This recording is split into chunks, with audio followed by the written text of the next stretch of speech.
That's killed it. You made the decision to play Thiago. Klopp doesn't change the system since Blue left. You don't want to change from the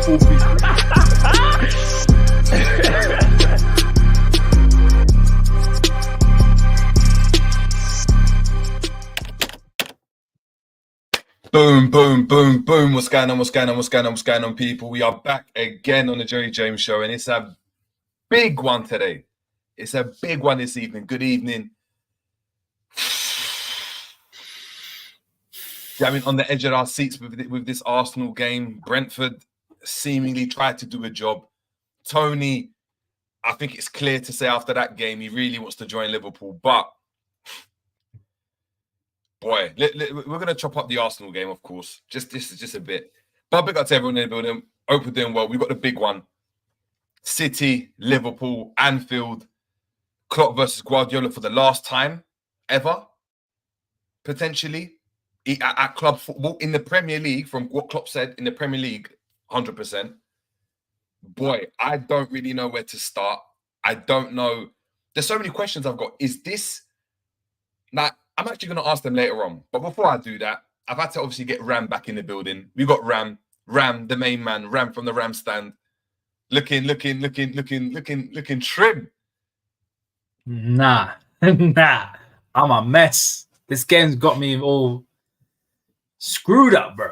In the words of Timberland, got me screwed up. This game it's one of many title deciding games coming up on this next couple of weeks. Obviously, we got Man City, we got United at OT, we got Villa at Villa Park, we got Spurs at Anfield.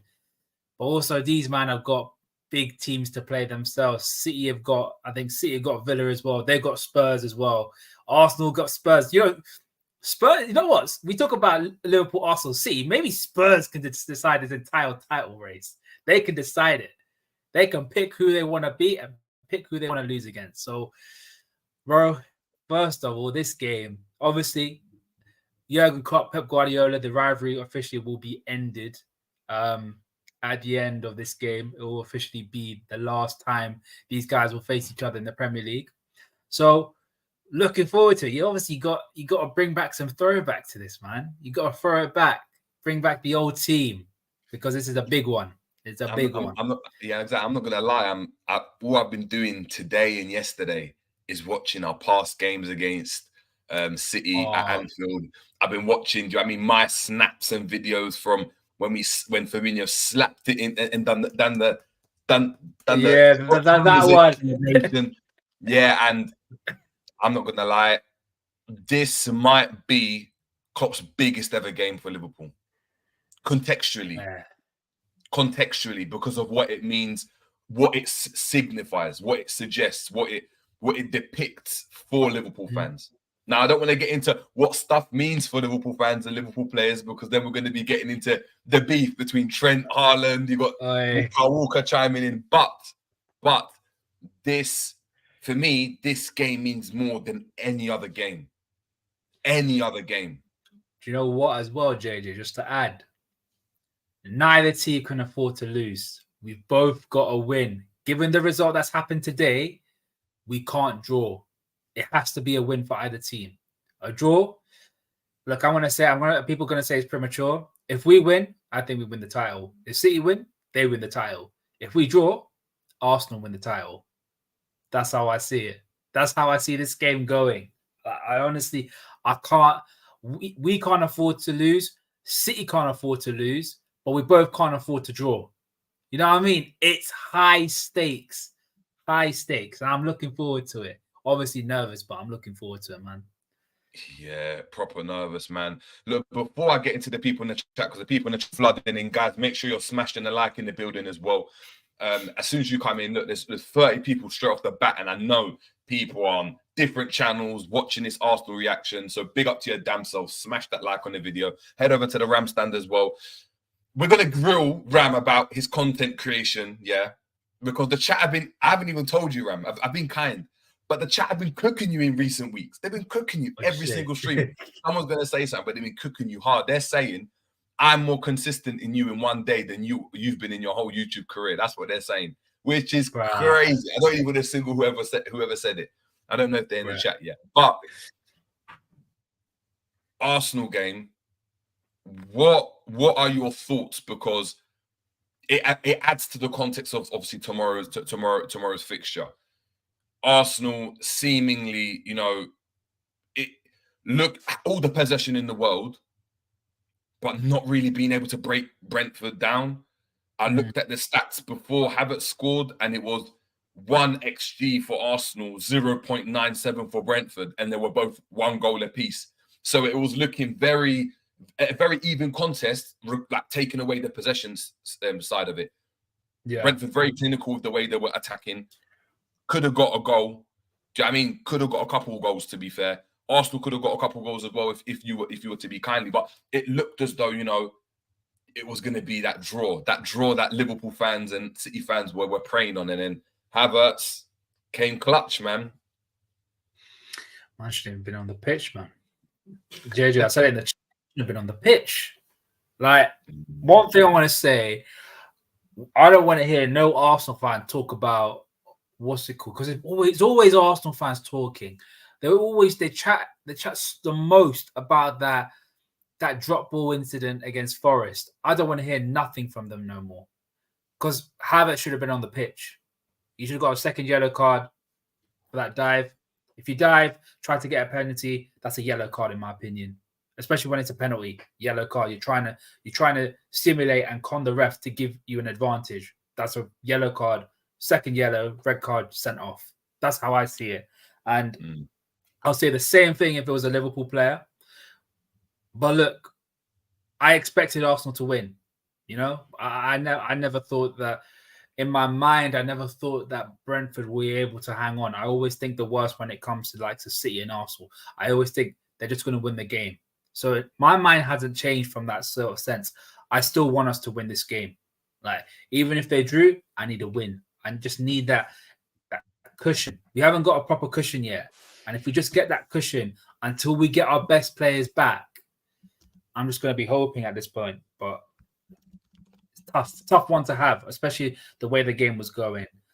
Especially that they had some chances as well. I thought they could have really done a number on them, but weren't meant to be. We'll have to wait and see if anyone else was up for it. Yeah, that's exactly what I was thinking in my head is, look, looking at that fixture list, we were expecting Arsenal to get the job done, against Brentford. We thought they'd obviously be able to get the job done, but again, each game individually poses different questions. It's the same way, Arsenal and City fans looked at that Nottingham Forest fixture for us and said, that's a game Liverpool are going to win, no doubt, regardless of the injuries. Yet we've struggled to go and break them down, and we needed a last-minute Darwin Núñez header. So it's again, when you look at the context of it, it's just a sharper dagger. It's like, you were so close. But again, it's a fixture where you didn't expect them to get the result. And we're, just as Arsenal are looking at this fixture, we're going to be looking at that City-Arsenal fixture at the Etihad and saying, you know what? That's where one of them is going to go and drop points, and they're going to hope for that, of course. But before obviously we get into the game, let's just go and obviously chop up the people and shout the people in the building. Guys, over 40 of us in the building. Make sure we're heading over to the YouTube channel if you're watching on X and smashing that like on the video. Get involved in the chat as well. You got myself and Ram. We're about to chop it up. We're about to go proper in depth when it comes to this game. Big up to the Red Machine saying, yo, big up to yourself. We got Keep It Real in the building as well. Big up to your damn self. We've got Anfield Road N saying, yes, JJ Ram. Chale, big up to yourself. We got Ernie Copite in the building, or Ern Copite saying, we must win now. We do. Big up to RJ in the building saying, nothing but a win will do, in my honest opinion. Big up to Yafu in the building saying, City have Villa and Brighton. City can afford to lose, in my opinion. The new Classico, it's dubbed now. Listen, I hear it. It does feel like that Classico. Tyler Jones saying win gives either team crazy momentum, and that's what it is, man. I definitely agree. Big up to Hollywood Rock in the building saying Arsenal ain't budging and can rest players, but they only have the Premier League and the Champions League. That could be crucial for them to win the title. It's crucial, but that Champions League it ain't easy. Do you know what I mean? That competing in the Champions League is mentally taxing. The traveling you're having to do, the preparation, knowing that every game is difficult from now on. You saw it against Porto. They've been slapping teams in the Premier League like there's no tomorrow. After that Porto game, do you know what I mean? People are looking around thinking, what happened to Arsenal? Especially considering the year they've had, do you know what I mean, since 2024. Porto don't play too dissimilar to Brentford. They don't. And Arsenal struggled against them. That game is not a foregone conclusion. And I tell you what, JJ, it's a double-edged sword if Arsenal win or lose this game, in my opinion. If they win, obviously more games, and the team haven't coped when it comes to playing games week in, week out. But also, if they lose against Porto, it's not like losing against a Madrid. It's not like losing against City, or even you could argue Inter Milan, but I rate Inter Milan a lot, so I'll put them in that category. It's against Porto, which is a team that they should be beating. If they end up losing against them and getting knocked out, then it's going to be a case of how are they mentally going to be when it comes to the next couple of games? If that element of doubt's going to be there, because if it was Inter, City, or even Madrid, they would have been like, we lost against a better team at the end of the day. But Porto, I'm sorry, there's no excuses losing against Porto. We used to smack them when we were there. Chelsea used to smack them when they were there. There's no excuse for losing against Porto or getting knocked out by Porto. So I'm intrigued. I'm intrigued what's going to happen with Arsenal when it comes to the Porto game and the next couple of weeks in the Champions League. Big up to Aspie in the building on X saying hopefully City and Arsenal draw. That would help us out massively. Facts. Big up to Aspie. But guess what? Not big up to you. What I've just asked you is head over to the YouTube channel, subscribe if you're not already subscribed already, and smash that like on the video, bro. And join us here, join in the chat, engage with everyone. Do you know what I mean? Actually, that's a new feature. Actually, you can actually now actually chat from X. Interesting what you've done there. But without further ado, let's get into the game. And before we do this, what I'm going to do quickly is bear with us 2 seconds. Ram, hold the fort. I just need to go and get my charger. I don't want that laptop today. 2 seconds. Hold the fort. Calm. So, like I said about Arsenal, it is what it is with them. Arsenal, they find a way to get each other going. But look, is Ram holding down the fort for the next couple of moments? Get your questions in. Get your questions about Arsenal. Get your questions about Liverpool. Get your questions in about City. We're going to do the whole thing this week. But one thing I want to touch upon before we move on is a lot of people in Twitter, the group chats, everything been saying Liverpool, easy run. I got a question to ask you guys, If you're looking at the run between each team, City, Liverpool, Arsenal, who do you think's got the hardest run going into the next 10 games of the season? Is it Liverpool, Arsenal, or City? Because I saw a stat. Liverpool are playing 2 teams that are fighting relegation. So are City, and so are Arsenal. But a lot of people like to think that we've got the easiest run into the end of the season. And I'm going to ask JJ this. I don't know if you've seen it. I'll send it to you over on WhatsApp. Our next 10 games, would you say we've got the easiest run compared to everyone else in terms of the title race? On paper, yes. Really? On paper, yes. Let me send you the thing. Send it, and we can actually run it through, and I'll get up. But on paper, yes. Reason why I say that is because City have to face Arsenal at the Etihad. Yeah? Mm-hmm. That's a big game for Arsenal. We've got Manchester United. By the way, our team that's fighting relegation, as counted as that, it's Everton at Goodison. And that's again, this is what I'm saying. On paper, we've probably got the easiest one, on paper. However, contextually, it changes. Because if, for instance, we've got Sheffield, I know they're done anyway, but let's say Luton. Imagine we had Luton again, right? We had to go and face Luton. Luton, depending on their fixtures up until that point, may be in the running to be able to go, salvage their Premier League survival, right? So Yeah. if we're facing them, then it becomes a more difficult question. So a great example: Everton have been poor. Everton have been poor, right? Like in recent years against Liverpool. But when you add the fact that they could potentially go and I mean get relegated with all this points deduction situation, you've seen how that's rallied them up. That then makes it a more difficult fixture. But when you look at it on paper, I do feel as though, hold on, I'm getting this up now. Let me actually get this up for everyone, so everyone can see. Guys, 50 people in the building. Make sure we're smashing a like as well on the video. No time to waste. Smash that like and head over to the Ram stand.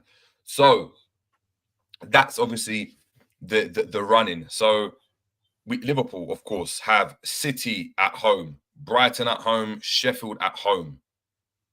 Yeah, so 3 fixtures on the bounce at home. That's where I expect, Liverpool, considering it's Anfield, and we know the City game's difficult, I still think, and we'll get into why I think so, but I think minimum we get a point against City. Yeah. For some reason, I've got that gut feeling. I may be wrong, right? But Brighton and Sheffield at home, we should beat. Crystal Palace at home, we should beat. Tottenham at home, we should beat. And Wolves at home, we should beat. These are like, at home, I expect us to win every single game, bar the City game, I think, personally. Considering, you know, Tottenham aren't fighting for anything anymore, and we are, right? And then when you look at our away fixtures, we've got Fulham and West Ham, which their seasons are done, essentially. West Ham look like they'll be out against Freiburg next week, right? It does look that way. Fulham, of course, we can beat them, I think, away. Aston Villa is the difficult one, and Everton, to be confirmed, is the difficult one as well. And I don't know where they're going to slap that in, right? I think that's second last game of the season. Pardon?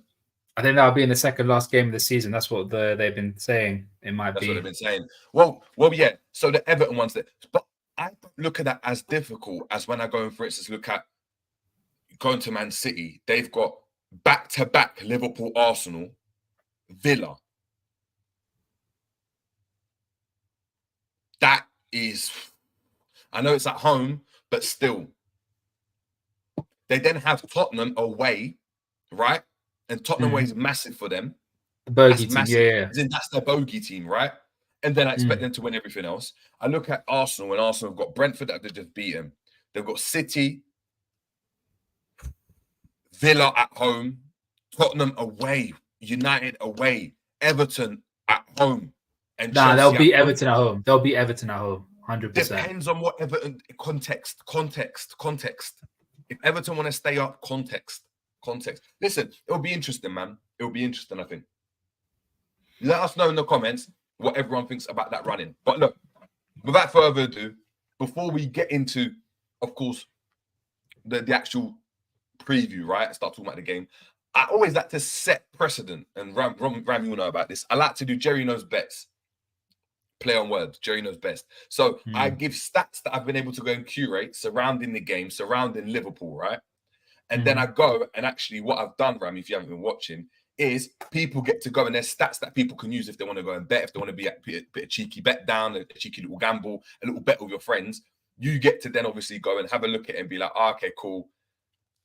I didn't know this stat regarding Liverpool, regarding City. Maybe I might put a cheeky bet on that because XYZ, right? Make some people. So let's get into it. Liverpool have only lost one of their last 20 home league games against Manchester City, winning 13 and drawing 6. 4-1 defeat in February 2021, right? Yeah, makes sense.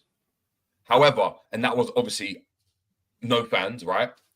However, home and away, they have enjoyed only 1 win in their last 8 Premier League matches against the Citizens, drawing 4 and losing 3. A 1-0 victory in this exact fixture at Anfield last season, right? That's right, yeah.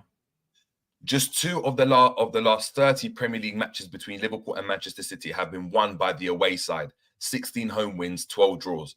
Indeed, of the 54 fixtures that have been played 40 plus times in the Premier League, Liverpool versus Manchester City has the lowest proportion won by the away team, 11%.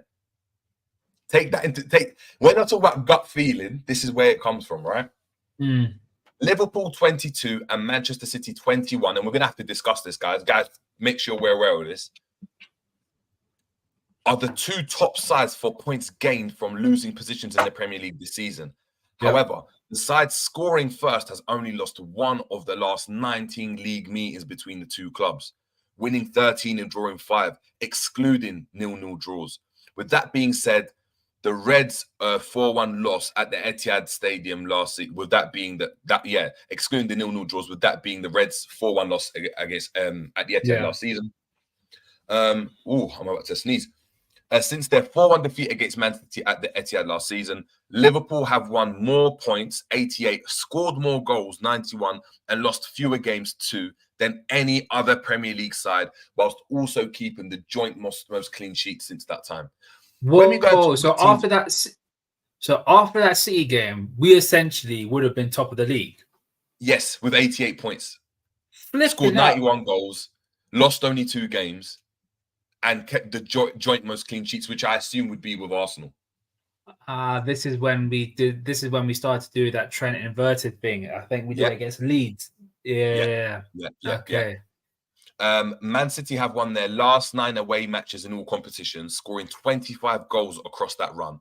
There've only been 6 previous instances of a top flight side winning 10 plus away games in a row, and 2 of those have been Pep Guardiola's side, 11 between May and November 2017, and 20 between December 2020 and May 2021. We know about that run.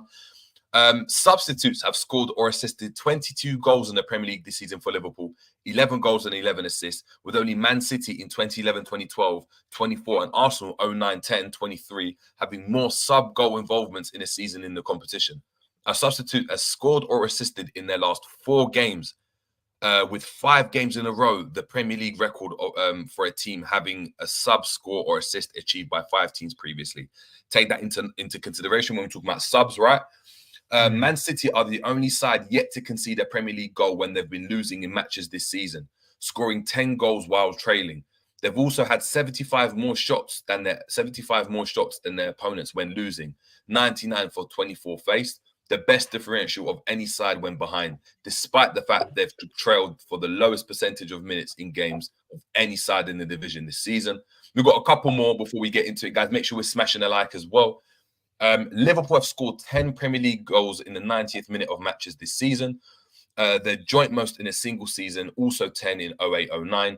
Darwin Núñez's goal at Nottingham Forest in the 98th minute / 99th minute was their latest goal in a Premier League match since Dirk Kuyt scored in 102nd minute versus Arsenal in 2011, the penalty. Yeah, everyone remembers that. Mohamed Salah has been directly involved in 17 goals and in 19 appearances for Liverpool against Manchester City in all competitions, scoring 11 and assisting 6. It's his highest number of goal involvements against any opponent for the Reds, while his 11 goals are the most any player has scored against sides managed by Pep Guardiola in the Spaniard's top-flight managerial career across all leagues. And the last one I've got is Phil Foden has been directly involved in 18 Premier League goals this season, his most in a single campaign for Manchester City. Foden also ranks in the top 5 for each of chances created in open play, shots attempted, and shots on target in the Premier League this season. Just alluding to the fact how influential he's been. And those are the stats for the game. That's Jerry's Nose bets. If you listen to those carefully, there's some gems in there. As an example, if someone gives you Salah to assist or score as a bet, right? You'd be wise to put your money on that because statistically, it's the opponent he's scored and assisted the most against out of any team in the Premier League. And Guardiola's never had a player score or assist against him more. Not even Ronaldo. Nope. Crazy. Yeah, that's mad. Crazy. That's wild. So, guys, make sure we're smashing a like, people. Over 60 people in the building. Hit that like button for myself and Ram. Hit the Ramstein. Look, we're going to get into it, man. Liverpool versus City. How you feeling about it, man? You said you're worried, but chat to me. Like, how vital is this game for Liverpool? 100%. It's wild. It's vital. I said it when we go into every season. When it comes to this game, whoever wins this game, for me, ends up winning the title. And look, you look at the last times we've been in the title race. The one thing we've always failed to do was beat City. Like the last 2 title races, 21-22, we drew in both games. Both games ended 2-2. 2018-19, it was a 0-0 draw against City at Anfield, but we lost 2-1 with the Sane goal at the Etihad. This is an opportunity where we got to win because this is the second game. This second game in this league run is at Anfield. We haven't had that for quite a bit of time. And we haven't had it in a tighter race situation. So we've got to make the most of it. We've got to. And just to reiterate, given the fact that what happened at the Emirates is even more of an incentive for us to win. We've got to do this. And it's Klopp's last game against City. So obviously there's that. You want him to end with a winning note against his so-called rivals that he had to deal with for the last 6 years, you know? So looking forward to the game, excited. The stats say it's going to be a crazy game. I think it will be a crazy game. I think it's going to be an exciting game as well. And I'm looking forward to it, obviously hoping for the best. But also we've got to prepare for if an odd situation we end up losing, which is another possibility. But I'm a little bit more sided with the opportunistic side of things, which is I think we're going to win. Listen, we're gonna get into that, but this is obviously a massive game. As I've alluded to it, I actually think this might be, right, excluding obviously like finals and that type of thing, because obviously that's a one-off game. You win the game and you win the trophy, and I get it, right? It's probably the biggest game in Liverpool history in the Klopp era. I mean, in terms of what it means, what it signifies, the fact that, you know, this is Klopp's last ever meeting with Pep Guardiola. Apparently, he's retiring from football completely, I've heard, right? I've heard he's not getting involved. So it may be the last time we ever get to go and see these two mammoth, obviously, managers facing off against each other. It's such an interesting game because you want to treat it like a one-off game, but you still have to apply the context that you've got the rest of the season still to go. Yeah. And the way you go and manage the game, I think is still so crucial, man. Boy. Yeah, I think we need to get into it. And I think the first thing we need to get into before we get into anything is obviously talk about the Konate injury, right? Because that's obviously a big concern. Before we get into the lineups, guys, keep your comments coming in. I'm starring everything, so we're going to get into your comments. Guys, 80 people in the building. Smash that like on the video. Smash it up, man. Smash it up. Big up to everyone. Make sure we're commenting in the video as well. Get your comments in, questions. Cook me if you want to cook me. Cook ram. Do you know what I mean? I don't know. Gas ram up. Do you know what I mean? Whatever you need to do, man. But Konate, man. That is obviously it's a big injury because obviously of the partnership that Virgil van Dijk and Ibu have obviously created this season with the injury of obviously Matip. However, I think it's an area of the pitch where, ironically, we're quite strong in. If you go and look at the performances of Matip this season before he got injured, you go and look at Gomez. Do you know what I mean how good he's been this season? How good Ibu's been? How good Jarrell Kwanzaa's been? Right? It's an area where you look at, and in any other, if it was just Ibu injured, you look at that and be like, Ibu's injured, but it's fine. Like we'll put someone else in there, right? With the injuries of obviously Szoboszlai in recent weeks, Nunes of Salah that's obviously just come back. He's still got Jota out. Curtis Jones is out. Trent is still out. Ali obviously being out. How vital or how imperative is it that Ibu overcomes this injury concern and is fit to start against City tomorrow at Anfield? Massive, man, massive. Because the one thing that he has that both Joe and Kwanzaa don't have is that he's physically more dominant than them. He gets around the pitch a lot better. He's obviously a lot more stronger than those two, and he's obviously got height and presence because I think he's about 6'5", 6'4". So those are the key attributes that he uses to get ahead of other forwards. And partnership with Verge, we have to speak on it, man. People talk about Saliba and Gabriel. That's a great partnership. Konate and Virgil as a partnership and individual centre-back performances, even though we do concede chances, they've been solid. They've been really good. I think the only partnership better than them, like maybe arguably better than them, is probably the Matip and Virgil partnership, because I think they were really good together. So it's important to have him back. And the reason why I say, not only because of a centre back issue, I don't want to see Gomez as a centre back. I want him to play left back. I want to start Robertson this game. I want to start Gomez at left back and play him inverted and force Conor Bradley to be a touchline wing back, which he's very good at, which he can do at a very, very high level. We've seen it against the likes of Chelsea. We've seen it against Forest. We've seen it against so many other teams. Like, he can do it, and I'd rather him do that than be this inverted player, because his strengths are stretching the play and whipping balls into the box. So that's my real thoughts on it. I would rather see Konate be on the pitch, but I don't want to see Gomez play centre back, because I want to play him as a left back. I want him to use his physical presence and his dominance whilst driving with the ball to go into that centre of the park, because that's what he's been doing the last couple of months, and he's been very good at it. You know what I mean? We'll put it this way. Joel Kwanzaa, for whatever we think of him individually, or some people think, he is the Liverpool answer, Klopp's answer to the fan shouts for Inacio in the summer, for Levi Colwill, for Diomande, for whatever left-sided centre-back you thought Liverpool might be getting, Pavard, whatever centre-back Liverpool thought or were interested or linked with. That is the answer that Klopp provided. So clearly, they feel he's good enough to come into a game like this. Otherwise, they wouldn't have kept him around. We have Nat Phillips, right? We could have kept him, and big up to Angel, actually asking here, why didn't we keep Nat Phillips in January to playing cup games? Why loan him out? Because he's not good enough, and they trust Joel Kwanzaa. Simple.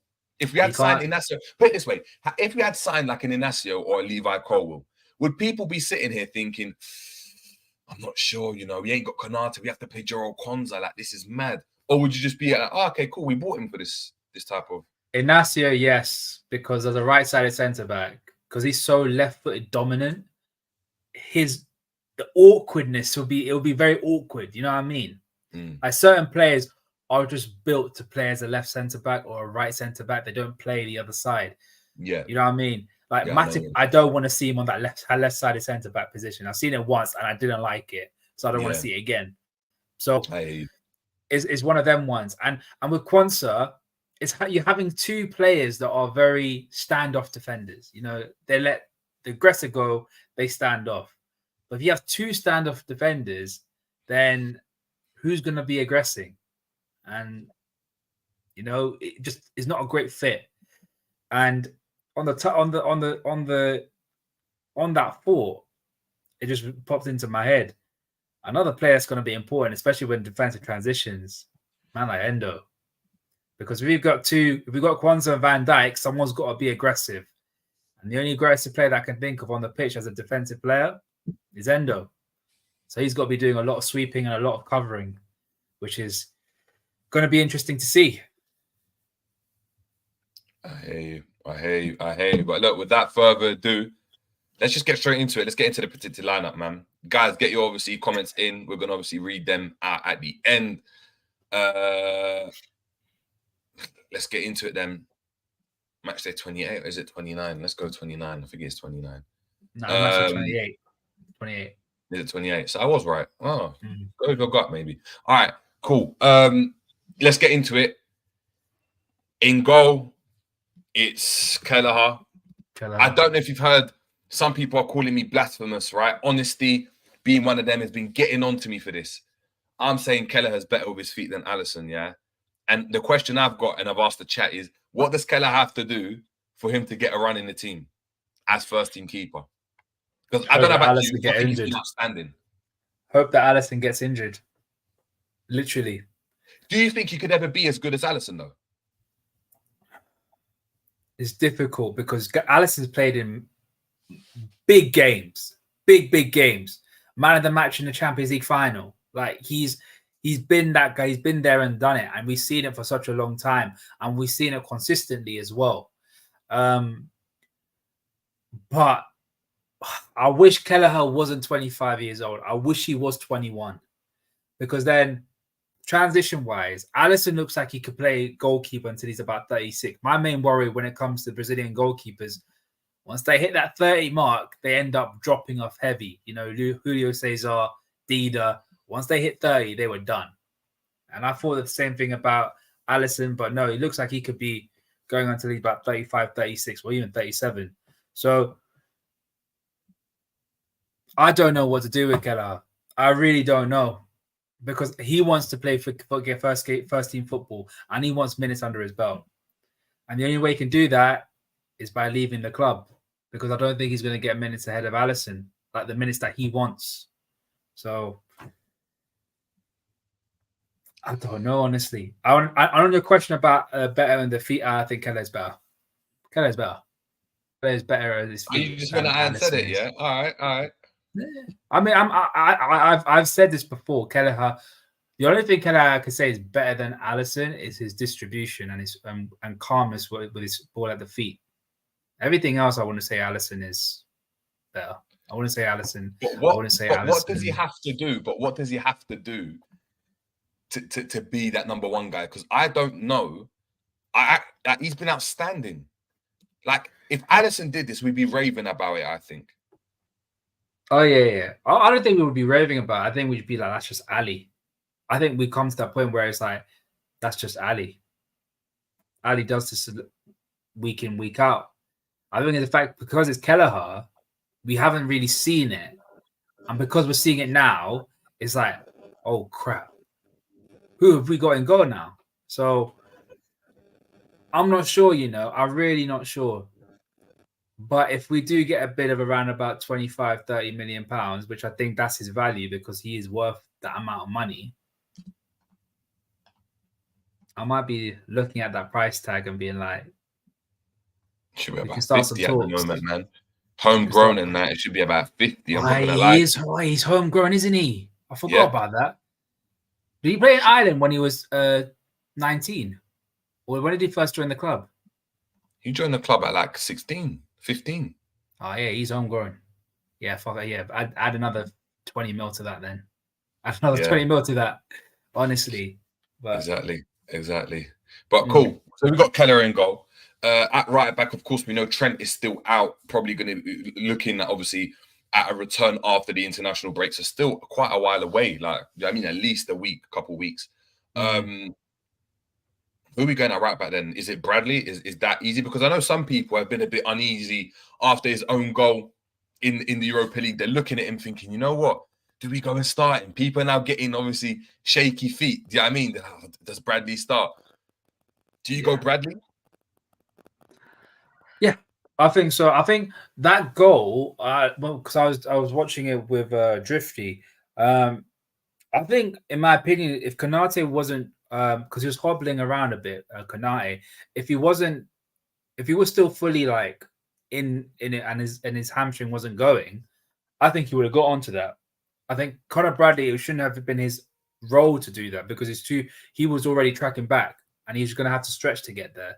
So even with that mistake, he made up for it. Like he put that ball into the box where Luis Diaz ends up getting a goal. So I'm happy with him. Look, own goals happen. We just have to move on from it and just perform in the next game. But it'll be a very good battle between him and Foden. It's going to be a very interesting one if he does play on the right or left. If it's Jack Grealish, then I'm saying Bradley's going to lock up Jack Grealish. You think so? I 100% think so. If Conor Bradley's playing up against Jack Grealish, I think he's locking him up. Ooh, I don't know, man. I don't know. All right, cool. Fair enough. I hear you. We'll have to get right-sided centre back. Who we going, man? Actually, let's just put Virgin there. We know obviously Skipper's starting, so let's just get that in there now. A right-sided centre back. Who we going, man? Because obviously this is the question now. Do we go and play Gomez in there and go and throw it back? You spoke about throwbacks. Does Klopp throw it back? Does he just go, you know what? When we won the league, let's just slap him in there and go Robbo. And I trust Robbo. He's my one of my vice captains, right? He after Trent, he's what, the third in command? Potentially, I think he is. What are we saying? Oh, do you know what's also annoying? I was looking back at this game last season. Gomez had a man of the match performance to get up against Haaland. Yep, we've got here with obviously Anfield Road Hen saying, would Klopp play two youngins on the right hand side with Bradley and Kwanzaa? I tell If you you were though, Haaland and you saw that, you'd be licking your lips, knowing that you've got a high fullback, right? And you know if they go and play a certain number 11, right, that's shifty as hell. Like regardless of what you think of him, he's City's version of chaos. And then you've got Haaland making those runs inside, and you've got De Bruyne or who's number 11? Doku. Oh, Doc. Oh, crap! I forgot about him. Crap. Yeah. Oh. And remember what Guardiola did when we had Milner playing at right back. Not saying the same thing would happen, but remember when he said, "You know what, Foden, you're going to just stay high and wide, and we're just going to go very direct." That's Doku for you, the most direct player they've got up against Bradley. He's going to push Bradley back, or Bradley's going to have to be very brave and step up and allow Doku to get a run in on Kwanzaa, where we haven't got Konate to do the Martinelli, the Konate role, which is I'm going to go out and be that right back. Now, can I say the JJ? The last time Bradley played up against a direct winger like that, Martinelli, in the FA Cup, in the 80th minute though, and I hear it. I get it. He done superbly well. But against Doku from the off, where if Bradley goes high, what is Kwanzaa going to have to do on that right-hand side? Do what Konate does and run out and try chase him and do all of this. Doku against Kwanzaa could get techie. But Gomez against Doc. I don't want to play Gomez at centre back. I want him at left back, bro. I think I know what Klopp's going to go and do. Looking at that, I know what Klopp's going to go and do. But I hear you. I think I agree. Even though I don't want it to. Not JJ. I don't want it, man. I don't want to do it. Listen, I think you have to pick your poison. You either go Kwanzaa Gomez at right back, right, or you go Gomez and Bradley. That's how I think about it, because we'll get onto the. We've got the tactics board set up and ready, right? It's already there. It's loaded with what I think the team City will play with. But that's going to be it. That's a madness. If you've got JJ, you know what else though? Klopp has done some crazy stuff this season. He's done some crazy stuff this season. I wouldn't be surprised if he does it. He has done. Guys, what do you think we should do? Chat, get involved. We've got Toxic saying Gomez has got the bozo gene. Yeah, but we need this. I guess we need to set up with a bit of a bozo gene, innit? Like you can't be that rapid, that strong without being a bit of a bozo. Like Konate's a bozo. He will never change, innit? He will never change. You've got to be crazy, innit? We can play Kwanzaa, and he could do. Look, I might be wrong, but imagine you seeing Kwanzaa on the halfway line, and we've got the ball, and they go direct into Doku, and he's got to do what Konate has done before. Oh no! What if we sit back? When have you ever seen a Liverpool defense sit back? We can't press then. If we sit back, we're telling them we're not going to press. And that's the worst thing you can do against City. This is a mind-boggling. What are we saying? Gomez against Madrid. Never forget that game. Oh, gosh. Never forget. People are saying Doku won't be playing. Why not? Why not keep it real? Yeah, man. Play Jack Grealish instead, man. Why not? But cool. So who are we going with? Let's just this chat isn't really saying anything. They're just the chat is as rocked as we are, innit? They're saying Gomez against Madrid. We're saying Doku won't be playing. What is the solution? Do you go Gomez or do you go Kwanzaa? Should play Endo there. Fucking play Endo there. Why not? or hope Konate's back. Oh, just pray to God he's back. Just pray. All right. Hope. Let's just assume he's not, right? Oh, then we play Konsa then. Oh no, but I don't want Haaland up against him though. I want Gomez at left back. I don't know what to do. Is Doku injured? Is he? Oh no, but JJ, I'm thinking about the pace. Kwanzaa ain't got that pace. He can get around the pitch, but he ain't got the pace like that. No, he's not slow. Like, one thing I've clocked, he's not slow, right? But he's not like explosive. He's not explosive quick like a Kanate or like a lengthy quick. He's just like an average. no, he's lengthy quick. He's not explosive. Konate is explosive and he's tall. Like, he gets off quickly. Yeah. He's just a bit of both. Just explosive, but also length. He's got that long strides and lengthy run. Oh, yeah. Kwanzaa's more like a truck, or even like a tank. Just once he gets going, he gets going. Oh, I don't. Oh, JJ, I don't know. I honestly, man, I don't know. I really don't know. Yeah, so it says here, Jeremy Doku was not in the Man City squad to face Copenhagen after picking up a minor injury at the weekend. Minor. That's Klopp. He's playing, man. He's playing. So he's playing. I'm sorry. I'm gonna go bold in it. I'm gonna go with what I think he's gonna do. Yeah, Gomez and it's gonna be Gomez, man. It's gonna be Gomez. I'm sorry, Kwanzaa. I don't think that you're not good enough, but I think Liverpool are gonna want to go and play high intensity, high emotion, right? We know what Klopp is, right? Regardless of how we set up, we're gonna get into that. We can't have any stragglers. We can't have what we saw against the Europa League. And the fact that Kwanzaa played majority of the game. That left-hand side, he was getting sold. But no, the fact that he played the majority of the game, though, means that we were resting players for this weekend. That's so I true. think that's the game.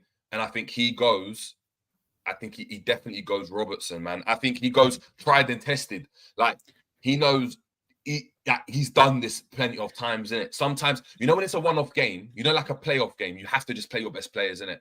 Like, imagine you had a World Cup final. Imagine you had a World Cup final. Oh, great example. Champions League final. Remember when Pochettino was going and ahhing and he left Harry Kane on the bench?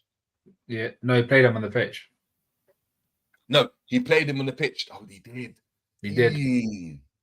The only reason why it's a bit different because he was not playing for 4 months. And he still played him. And Lucas scored a hat-trick to get them through. That. Yeah, against the fruit. I don't know. Then listen, that's the back line. Let us know what you think of that back line. We're still not convinced, in it, because I played you on the Gomez thing. What? You know what I mean? You know what I mean? Pace, also pace and power in that midfield. Added pace and P&P into that midfield. The one thing that City team doesn't like is P&P. Having that in the midfield. To be fair, if Bradley inverts, which at times he does have a lot of pace and power. Like, I've realized he's actually got a big frame. He's got a good pace. He's got a natural pace. Yeah, he's got. But JJ, but yeah, I'd rather him stretch the pitch. People are saying, look, we've seen Foden cook Robbo. I'd rather Tsimikas. I don't trust Robbo anymore. Robbo was terrible against Sparta. Why start him? I'd rather Tsimikas over Robbo. This is crazy. Oh, we'll go back to it because we ain't got time. Yeah, we ain't got time. We'll go back to it. In the 6, who are we going with? What's the lineup? Because we've got the return of Szoboszlai, right? Yeah. Well, I'm not playing Bobby Clark, mate. I'm sorry. No. But there's another player. In Elliot, right? That's been actually doing very, very well and has been playing in midfield. And if we go and look at the Chelsea game, right? I know it's a different game, but the Chelsea game in the final, he started in midfield and actually looked better than when he went out wide. I think he's actually become more accustomed to playing in the middle than when he's out wide. Oh, yeah. He's like one of them half-space kind of midfielders. Like, yeah, but it's like, you know, before we looked at it and it was like, Elliot needs to play out wide. He needs to play out wide. Now it's a situation where it's like, do I even want to see you out wide? Do you do anything out wide? Or do you just follow your mate, Casper, number 18? Endo. Well, first of all, playing at 6 is Endo. We can get that straight away. Done and dusted. Endo, obviously, have we lost with Endo yet? No. We haven't lost with Endo in the 6. No, we haven't. We haven't. We lost with Endo in the 6. So Endo's got to start just as an omen. Toxic Tash saying, is Endo available? He should be. This is where it gets tricky. I think, obviously, one man's the first name on the team sheet. First name on the team sheet right now. Like, in terms of, like I said, I've done my apologies. I've done, like, not apologies, but I've gone and said, you know what? I was a bit hasty. I hear it. Do you know what I mean? I wasn't really rating him in the 8. I wasn't really rating him in the 6. He's turned me around. JJ, Cool. when I said he gives me Gundogan vibes, the guy that made Gundogan his career, gave him his career, is our manager. I can see he's gonna do something with him. But I was on the Buvac train. I didn't want to give Klopp his props at the moment, but I give it to him. He's leaving now. I give it to him. Cool. We're not gonna get into that. Yeah. First name on the team sheet, Mac 10. Bow. Who plays on his right-hand side now? Because I hear it. Elliot, he's been really, really good. Yeah. But regardless of what you think about Szoboszlai, right? Whether you think Toxic Tass is saying he's too rusty, he hasn't really played. But he can actually help Bradley. He can help. He can help Bradley, and there's two things. He can help Bradley. He sets the press for Liverpool in that midfield. We've seen it. Regardless, he's the guy that sets that press. He's the one that's able for us to go and do that, right? And last but not least, he can slap one top bins if he needs to. Slap it. Like, he could be having a poor game, but he's still got the ability to score a screamer. He wasn't great against Sparta Prague, yeah? But in that game, for me, he played the legitimate through ball for Salah to score. Yeah. And he went and got a goal and had a similar chance that he got onto before that, where he cut inside, done a little dummy, and shot it straight at the keeper. Set pieces. That's what Szoboszlai gives you. Now, you could go with the player on form. So who are you going with? Do you know what? The player on form, Elliot, super sub. I'll tell you what, when he come on as a sub, he's been a proper super sub. Like, I think he's got quite a lot of goal involvements as well. Palace, Wolves. He's been an incredible super sub, in my opinion. But I'm looking at Conor Bradley. I'm like, this guy's going to need some help. That's why I played Dominic. Even though people say he'd be rusty, Szoboszlai, for me, that work rate, we just need help. We need to give Bradley as much help as possible. Yeah. Cool. We got Keeper all here saying crap at set pieces. Not gonna lie, Dom. No, he's not crap at set. Come on, I don't get people. One or two flipping misplaced set pieces, and people are losing their minds. Is that they expect him to be? I kind of agree. I've been a bit underwhelmed with his free kicks. I have. I've seen him strike better. No, because I know the quality. Kicks is fine. Set pieces is crosses though. It's not about crosses. Yeah. It's about the crosses. It's about the set pieces where you've got to put a ball into the box. That's what I'm looking at. Forget scoring from free kicks. How often do people score from free kicks? Very rarely. That's true. Yeah. Very rarely. I'm not looking at that. But for me, I'm going Szoboszlai. You're agreeing, right? Yeah, Szoboszlai. Cool.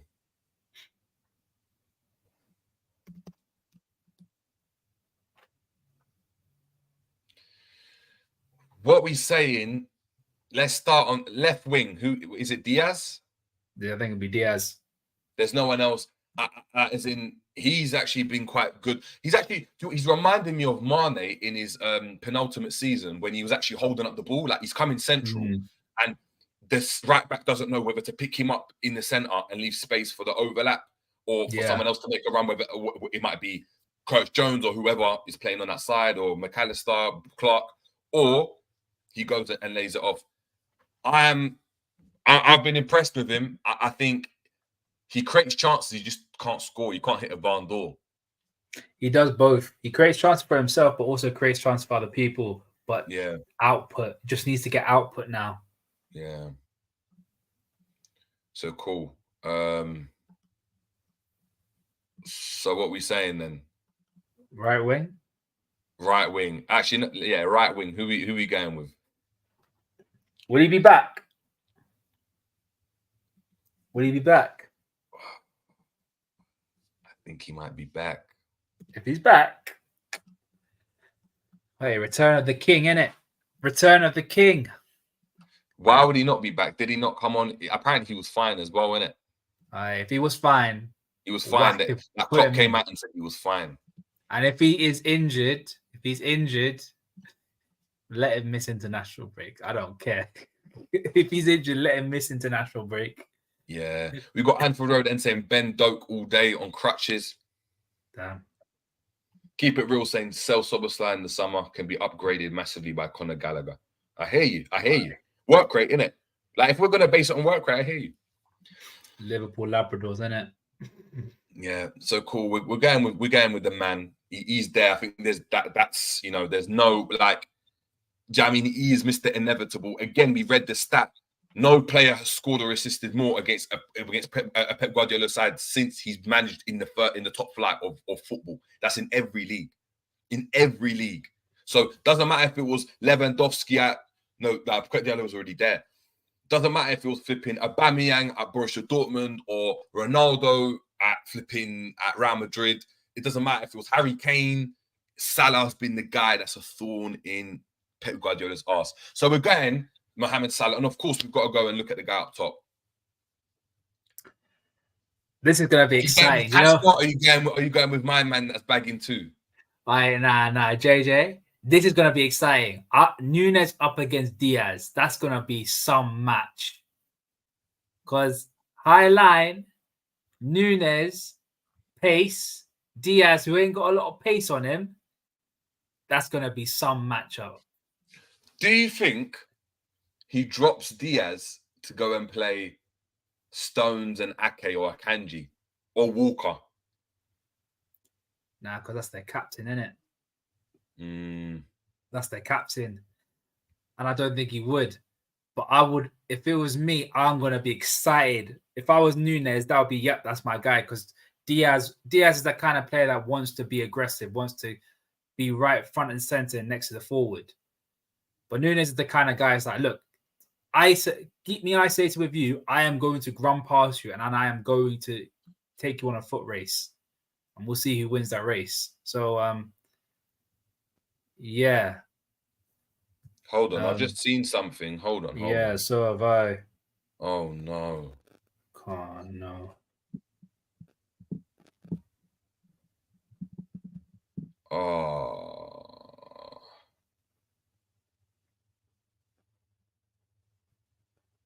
Oh.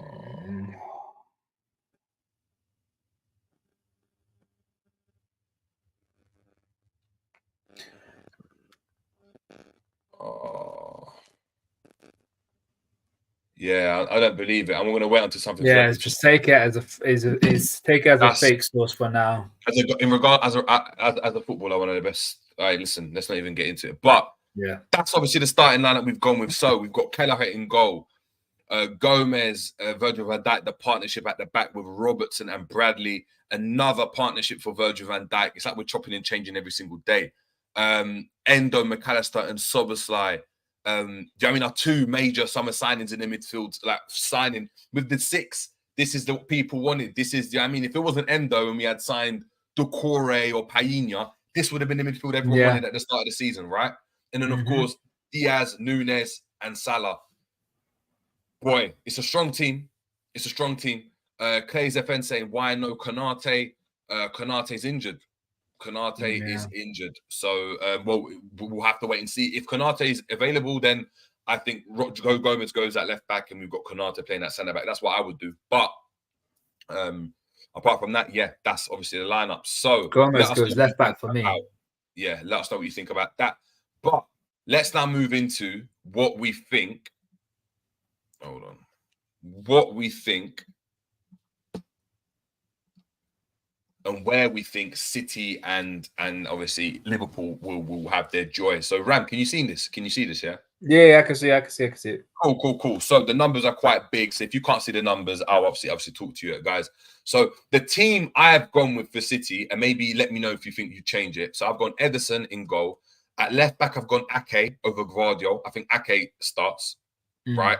It may be Gvardiol, but I just think Salah against. I think Ake is just a bit of a better ball player. And we saw what he's done before in games in terms of getting forward and scoring goals and stuff. He's a better left back in that regard. You've then got Ruben Diaz on the left-hand side of the defence with John Stones, I think, comes back in. I think he's a major, obviously, plus for them. Kyle Walker at right back in the sixth. They'll have Rodri. I think they'll probably go with, I think Doku's going to be free to start. So I think Doku starts on this side. I think they're definitely going to go and look to go and get Bernardo Silva or in midfield alongside Kevin De Bruyne. They'll obviously rotate. Phil Foden on the right, but he'll be floating around. Then you've got Haaland up front. Is there anyone that you think would potentially come in? You were saying obviously Grealish. Do you think that's the team they go with? I think so. I think the only thing I probably maybe disagree with, maybe they put Foden on the left and put Alvarez on the right. So, or do you think they do what they've done before, which is Bernardo on the right? Yeah, and play Alvarez in midfield like that. 4-2-3-1 maybe, or even they could put what's his name, Kovacic. Play Kovacic. Yeah, but regardless of how obviously they go and do it, I think the setup will be always quite similar. So we know what will happen in possession is he will step into there. Have Walker, Diaz, and Ake as the two. You have these two in front. And that's how they go and play, right? Yep. Let's just up them in the team. Let's just say they're playing here. Just get them a bit higher.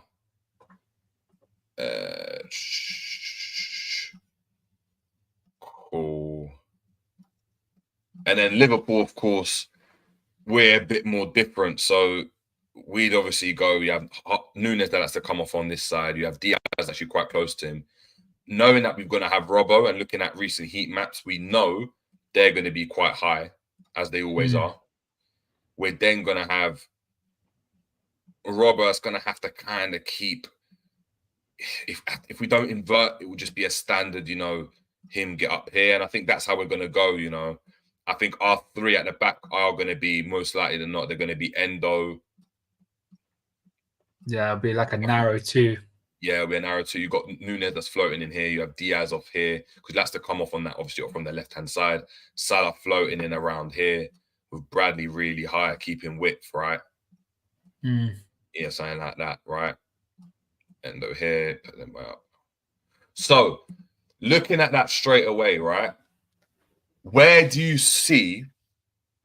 You can see a Liverpool, they don't have that box, try box midfield because you might have Bradley coming inside to make the box, and yeah, it's so cool. But where do you see the areas in which we can exploit City? Their defensive high line and making sure that Nunes is isolated with Ruben Diaz. So do you think it's going to be on, let's say if we just drop, let's just move this team a bit higher. I'll drop this line a bit, move this City team a bit higher, just to go and see what that means, right? Stop in there, go here. Got Bradley here, Diaz, Nunes. Put them higher, right? Rodri's in there. He's there, and you get him at the back. You got Stones in the midfield there, right?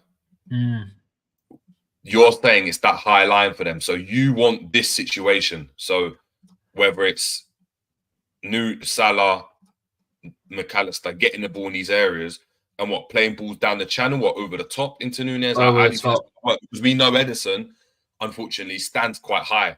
So that, although it seems that there will be spacing behind, they're going to trust Ederson to go and sweep that up, and 9 times out of 10 he does so. And do you know what?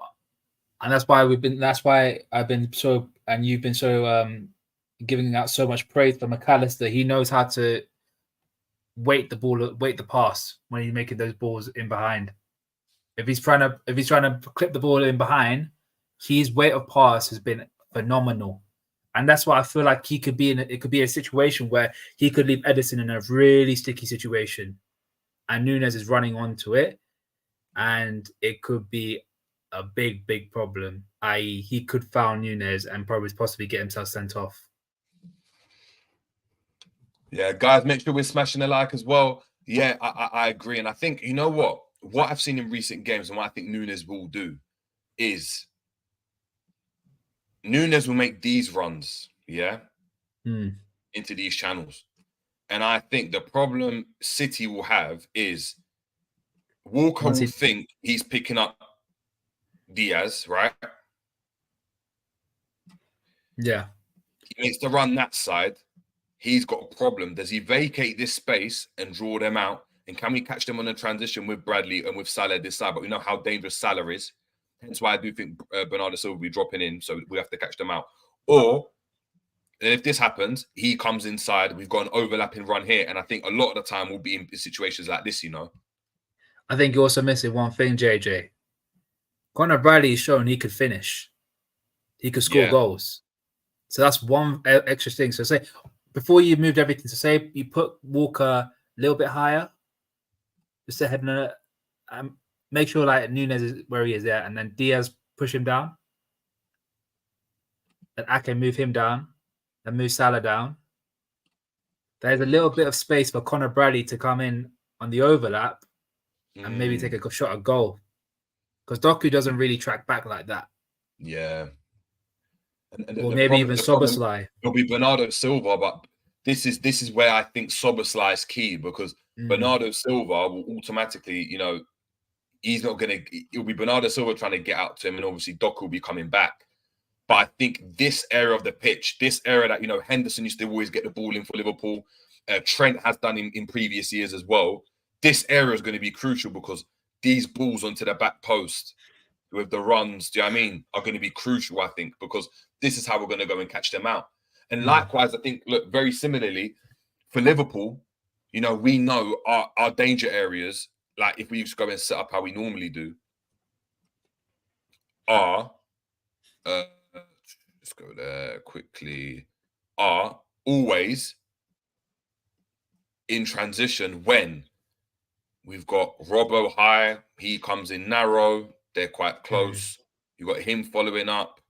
Endo's high because he's got to back it up. You got him here. You got Salah making the out to in runs, who's trying to get in between these two, right? And then you've got Robbo that's going to have an overlapping run. You got Bradley that may be central, maybe wide. It just depends, right? But let's just put him in here for right now.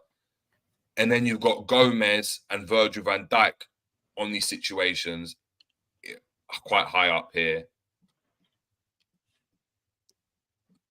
Right, you might have him high. Let's have him here like that as an example. And then you've got Haaland making runs through the middle, which narrows this right up. And if that happens, right, and it will happen, you've got Kevin De Bruyne making runs, Foden making runs, who's going to be floating in and out, and they'll be rotating to allow Kevin De Bruyne to put balls into the box. And you've got Doku here.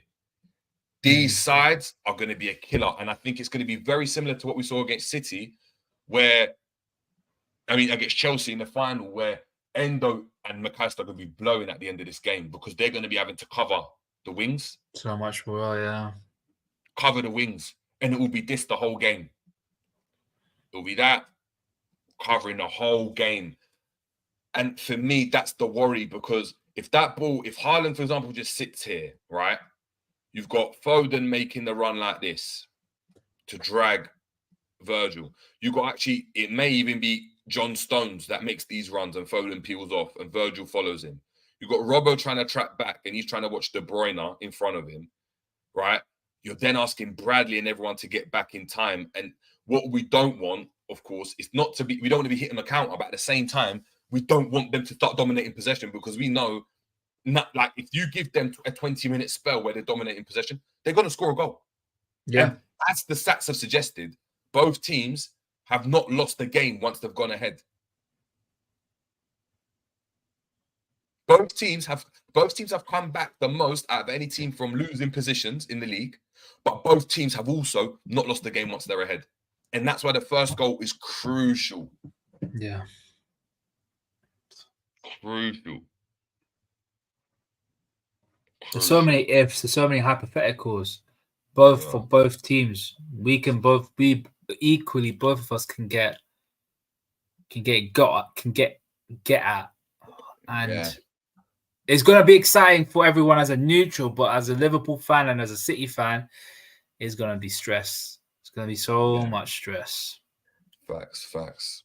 Guys, make sure we're smashing the like, guys. There's 100 people in the building. Smash that like button. We should easily be on 100 likes then. I guarantee we're not. If we're on like something like 20, I'm actually just going to end the stream straight off the bat. Let's have a look. I'm actually going to end the stream. I'm having a look now. Let me have a look. 42. Oh, you guys are Muppets, man. You guys are Muppets. You know what? It is what it is.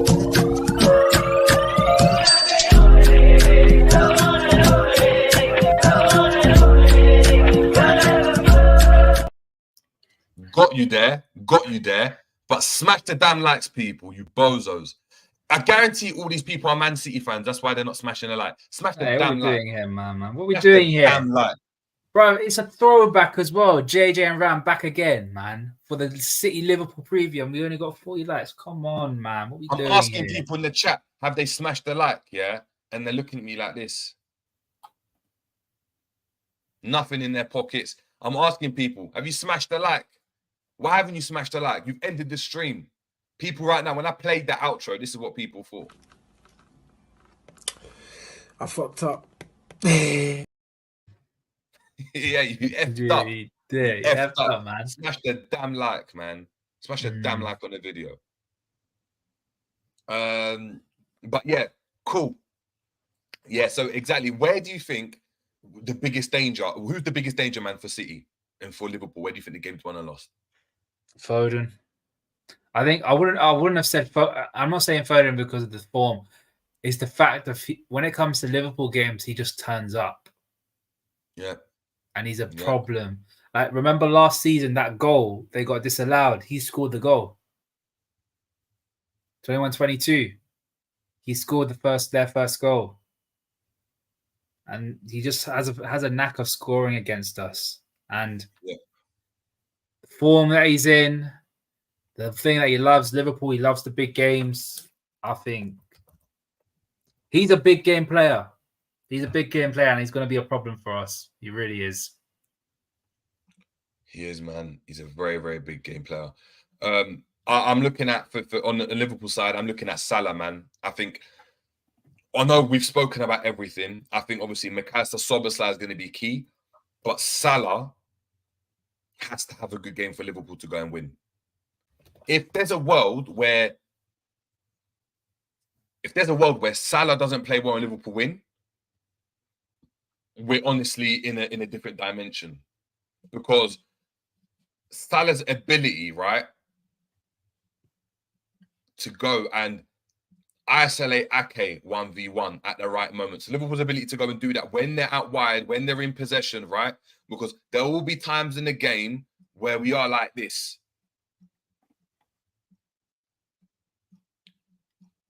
Kids, you not, there will be times in this game where we are like this. Back to the corner. Yeah, 100%.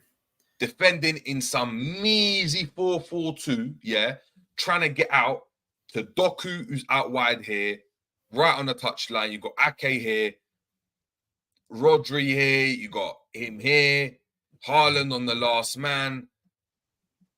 You got Foden right floating it all around here, or he'll be just keeping his width here if he's playing out wide. debruyne in these pockets, right? Really high. You can see their little quadrant there. And you have Ruben Diaz here, and you have here, and we're here.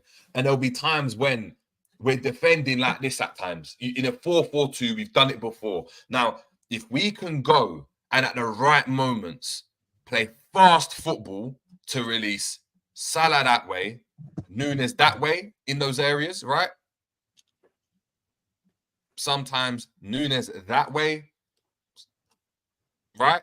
If we can go and do that and time that well, he's eating it up 1v1 more times than not, especially if there's spacing behind. Luis Diaz, do you know what I mean? He's going to go and come inside. And after he comes inside, gives space for Nunes to run outside. And Nunes wants to come from the outside anyway.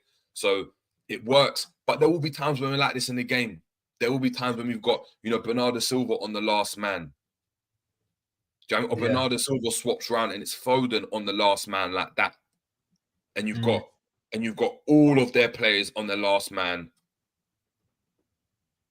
Them really high up, and we're defending like this.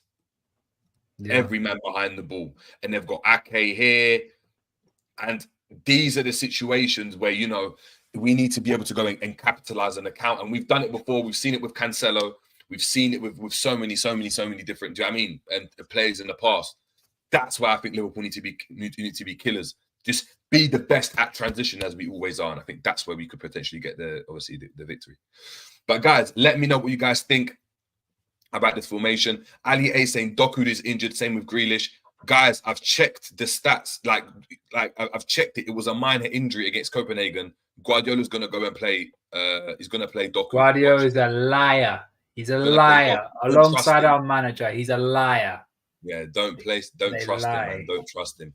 And whoever it is, if it's Alvarez, same type of situation. But look, let's get into it then. Score predictions for everyone. Chat, let us know score predictions. Ram, I'm going to start with you. What are you saying, man? Big game. 1-0 Liverpool. And 1-0. 1-0. I think with all the tension, something's going to break. And I think Liverpool are going to win 1-0. And it's going to be an unlikely scorer as well, JJ. It's going to be an unlikely scorer. Who? Robbo. Mac 10. I think McAllister gets the win. Unlikely in regards to how well he's doing. He's been just getting goals, assists. From open play. What do you do if Gomez scores a screamer? Oh, I bet that's the only one that tops it. That tops the Nunes last minute. If Gomez scores a screamer and ends up winning us, bro. Okay,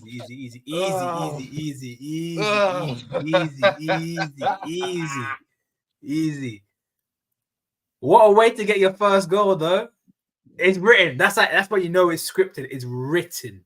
That someone said that. Joe Gomez, the biggest game of Liverpool's season, and he ends up scoring the winner from in a cagey game. Oh, inject it into the damn veins. Inject it. Oh my God. Jesus. But yeah, I'm going.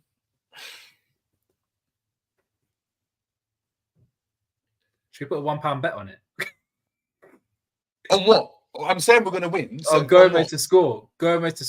You know what? I'd put a £1 bet on it. You know, I would. Just £1, innit? Yeah.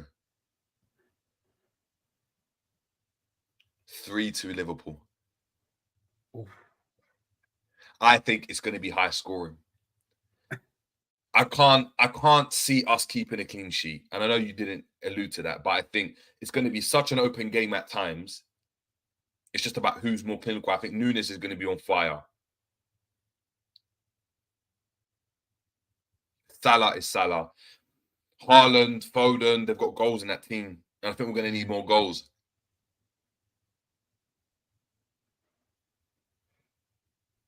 I don't know. I feel like with all the attacking prowess, I think it might be a game for the goalkeepers, you know? You think?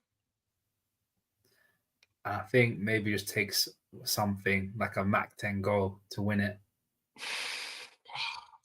We've got Zach Grattan saying 1-1, unfortunately. We've got Gary Richards saying 4-0 Liverpool. 4-2 Liverpool by Paranormal Immortal. Tyler Jones saying 3-1. Donovan saying 2-2. Big up to your damn self. Hollywood saying 2-1. No way Liverpool score 4 tomorrow. It's going to be a cagey game. With the injuries, are you guys actually confident? With what injuries? Salah, Jota, and Trent. And Konate. No, not Konate. No, Konate, Alisson, and Trent, and Jota. And Jones. I'm still calm, man. We've got 3-2 Ali Narciss. He's on my wavelength. I'm not sure about this game, but I want to be optimistic and say we'll win 2-0. Wow, if we could win 2-0. Would you bring on Dan as a striker? Facts. Bring Jaden on. I wouldn't play Cody. I'm done with player of the damn month. I'm tired of seeing Cody up front, man. I want him on the left. I'm tired of him up front. I really am. Yeah. The only way he is good is when he actually doesn't have defenders around him. Yeah, Casper. And like Casper the Unfriendly Ghost. Yeah. And let's say City will score. Of course they will. Of course they will. Come on. If we can keep a clean sheet against City, oh my God. Oh my God. There'll be something in the water. Is Dan still cursed? Bro. Concussed, sorry, not cursed. No. Well, he was. I'm not sure. I'm not too sure. It's precautionary, I think. Yeah. Let's get into some of the comments we've got here. We got big up to Wade Nelson saying, I'll take my chances with City playing out wide rather than we let them walk through our midfield. Yeah, they've got to play out wide. And there will be that. It will be bang, bang, bang, out wide. Similar goal to what Arsenal scored, ironically. It will be that type of finish they're going to be trying to look to go and get. Bob Mark saying Foden will play left wing and Bernardo right wing. Their midfield will be Rodri, De Bruyne, or Kovacic. Yeah, I could potentially see that as well, depending on who they've got available. Keeper also saying Virgil should deal with Haaland. We hope so. I don't think Haaland would want to deal with Virgil. That's the thing. You've got Clay's defense saying Jerry Wawuski be available to his game. I don't know. Let me know. What's man saying in the pen? What's he saying? Yafu saying means more derby. Yes, the means more derby, man. We've got Daryl Merry saying a draw is not a bad result if Arsenal City draw and we beat Brighton. We are top again. Yeah, but you can't rely on other teams. We just got to do the business, man. We've got Erhan Aksu, big up to Erhan, saying Liverpool have already won the league. The Klopp judge is too strong. Damn. You got to hope so, bro. We hope so. Man. Keep that going. Exactly. We've got Yafu saying the teams that Liverpool and the teams that Liverpool play are lower in the league. Yeah, they are. That's in regards to obviously their running. We've got Garrett saying, will Darwin or Starwin score 30 goals this season? What, in 30 goals? What is he on now? I think he's on like. Are you talking all comps or are you talking Premier League? Premier League definitely not. He's not going to score. All comps definitely not. He'd have to go on a scoring run where he scores 2 a game for like the next 3 games and then 1, and he just turns up. I don't know if he'll do that. 10, 14, 15. Hasn't played it. He's got 15 goals so far this season. Yeah, we need 2 a game. Yeah, you have to double up on what he's done. He's not going to get and do that. Maybe 20 in all comps. 30 goals and assists, though, he could. Yeah, right. What's my goals? Tally ho, JJ. Rams 4-0 Liverpool win for Gary Richards. Starting to score all 4 goals. Wow. Yeah. We need Anfield rocking and a strong first half. Have you actually heard that City are actually traveling to Liverpool from Manchester like hours before because they don't want to stay in a hotel because they're scared about Liverpool fans? Damn. They already don't want they called it full duggery or whatever it is. Oh, wow. RJ saying draws draws will kill our title win. Do you agree? Facts. Draws have killed our title wins. I'd rather lose 1 game and win the next 3 than draw 2 games. The majority the majority of the titles we lost, were all draws. That's why. So it's happened in the past. Hopefully it doesn't happen again. Keep it real saying, would you both sell Gakpo and Gravenberch in the summer? If the right price comes in. Look at that. It just depends who's. They call it skullduggery. Nah, it was fullduggery. It was full. They actually done that. It was a news article called it fullduggery. I hope the bus doesn't get smashed up. I hope it does. I hope it does. What are you talking about? I hope that City bus gets smashed up. No, I don't want anyone to get hurt, of course, but smash the damn bus up. Yeah, it's probably like bulletproof or something, isn't it? They called it tomfoolery. That's tomfoolery, that's what it is. Tomfoolery. Gakpo can't be playing tomorrow. 16 on comp, that's for Darwin. We're not keeping a clean sheet, just need to outscore them. Facts. Big up to M Tarmizi saying, big up fam, 2-1 win. Rest in power to Toriyama, by the way. Great to see pouring tributes from footballers and stadiums. Yeah, man. Legend, man. So, but look, people, that's been the preview. Ran on longer than I thought it would, but it was enjoyable. It's actually flown by, in my opinion. I am football official saying toxic comments. Who's being toxic? I am football. Who's being toxic? Hollywood was saying 08, 09, and 18, 19, too many draws. Facts. Just make a hostile atmosphere for City. We're sorted. Exactly. But look, people, look, that's been the preview on the J James Show. Thank you so much for everyone tuning in. We've had over 100 people in the building, so I expect every single one of you guys to smash the like. If you're watching this on the replay, please let us know in the comments down below what you guys think in regards to score predictions, and who do you think the first goal scorer is going to be as well. So let me know. I think personally the first goal scorer will be Mohamed Salah. He is inevitable. He is clutch. He is king, and he's going to go and prove that on the weekend. What are you saying? Hope for the win, and hopefully we win the league title, bro.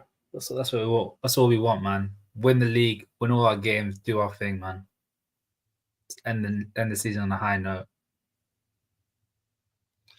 And football saying, why would you want a bus being smashed? To intimidate opposition if no one gets hurt. You could just like slash the tires and just hear the alloys going like on the sun, you know what I mean? But nah, make sure no one's hurt, obviously. If anyone's hurt, then that's the last thing you want. But keep it hostile for them. You don't want them to be comfortable. Why do you want them to be comfortable in our home? At all. You don't want everyone to be comfortable. Do you know what I mean? Like put pins and needles on flipping in Pep Guardiola's seat when he sits down. So he goes, do you know what I mean? Like a teacher. Something like that. Big up to Zach Chinimil saying, popped in last minute. I watched the replay. 3-2 Liverpool. VVD Mo with a brace. Jay wants the speeding. Tom Cruise saying, facts. But look, people, that's been it, obviously the J James Show preview. Thank you to Ram, obviously, for joining in as always. Guys, head over to the Ram stand. Make sure we're all subscribing. There's loads of us in the building. Head over there, subscribe to that content. Let's just get to it quickly. Ram, what's going on with the content? The people want to know. Content's coming, bro. Content. No. Of course he gonna put me bigger in as well. Content pending to be confirmed and to be continued as well. That's all I gotta say. You heard it from the man himself. But look, thank you so much for obviously tuning in. You obviously listen.